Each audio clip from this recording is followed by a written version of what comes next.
তো বর্তমান অবস্থা খুবই খারাপ দেশের। 2 দিন ধরে হচ্ছে মোটামুটি কারফিউ জারি করা হয়েছে, মানুষজন ঘর থেকে বের হইতে পারতেছে না, ইন্টারনেট নাই।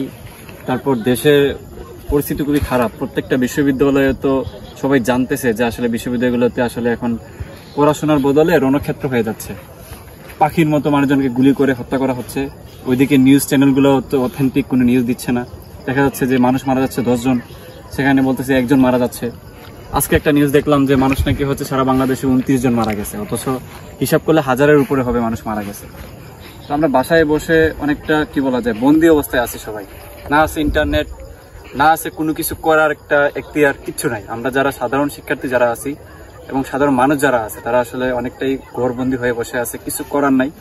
তো এমন একটা সময় হচ্ছে এই যে পরিবেশটা আসলে সুন্দর থাকলেও আসলে মন মানসিকতা আসলে অতটাও সুন্দর না। কারণ মানসিক অবস্থা আসলে খুবই খুবই দুর্বল বলা যায়। এমন একটা সময় হচ্ছে, এমন একটা জায়গা এক্সপ্লোর করতেও ভালো লাগে না। তারপরেও আসলে এখন সময় কাটানোর জন্য আসলে এমন কিছু একটা খুঁজতেছিলাম যে জায়গাটাতে আসলে গেলে ভাল লাগে। যদিও আসলে জায়গাটা অনেক সুন্দর, ওইদিকে সানসেট হচ্ছে, তারপর চারিদিকে অনেক সবুজ।